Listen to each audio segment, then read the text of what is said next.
नमस्कार, बहुत स्वागत है आप सभी का। आप मुझे न्यूज़ 18 के डिजिटल प्लेटफॉर्म पर देख रहे हैं। मैं हूं आपके साथ जया मिश्रा। बिहार में चुनाव को कुछ ही महीने बाकी हैं। राजनीतिक पार्टियां रणनीति बनाने में जुट गई हैं और इस बीच सीटों के फॉर्मूले पर भी बातें होने लगी हैं। दबाव की राजनीति भी दिख रही है। बातें तो आप सब इस वीडियो को शुरू से अंत तक देखिएगा, जब भी समझ में आएंगे। एनडीए गठबंधन की करते हैं, जिसमें अब तक एकजुटता तो सार्वजनिक मंचों पर दिख रहा है, लेकिन कई नेताओं के तेवर ऐसे दिख जाते हैं जिससे समझ आ जाता है कि सीटों को लेकर वो गठबंधन पर दबाव बनाकर उनको डराना चाहते हैं। सबसे पहले बात हम प्रमुख जीतन राम मांझी की करते हैं, जो दिल्ली में बिहार बीजेपी की बैठक से पहले 20 सीटों की डिमांड कर चुके हैं। आरएलएम अध्यक्ष भी प्रेशर पॉलिटिक्स करने में लगे हुए हैं और वो राहुल गांधी की वोटर अधिकार से राहुल की लोकप्रियता बढ़ने की बात कह रहे हैं।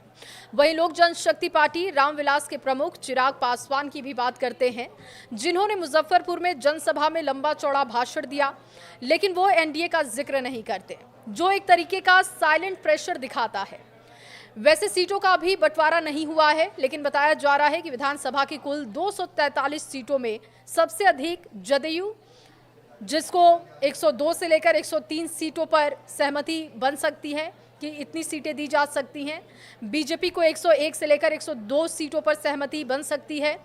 चिराग पासवान की पार्टी की बात करें तो 25 से लेकर बताया जा रहा है कि 28 सीटें उनकी पार्टी को दी जा सकती है। वहीं मांझी की पार्टी हिंदुस्तानी अवाम मोर्चा को 6 से 7 सीटें दी जा सकती हैं।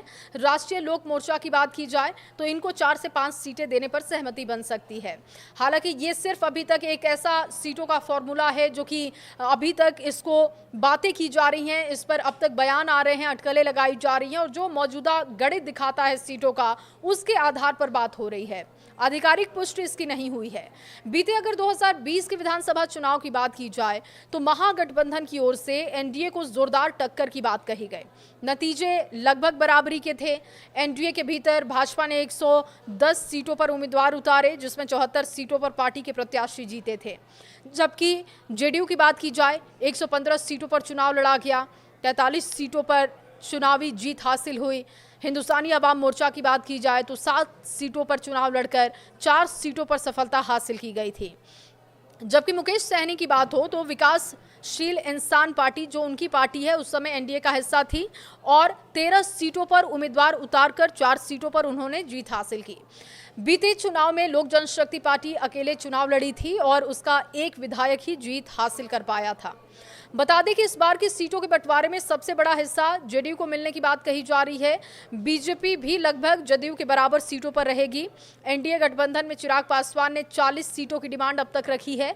मांझी ने 20 सीटों की डिमांड उठाई है। उपेंद्र कुशवाहा की बात की जाए तो वो भी चाहते हैं कि उनको ज्यादा सीटें मिले और वो चाहते हैं कि उनका कद चिराग पासवान की पार्टी से ऊंचा रहे और इस वजह से कई बार वो चिराग पासवान को टारगेट कर चुके हैं।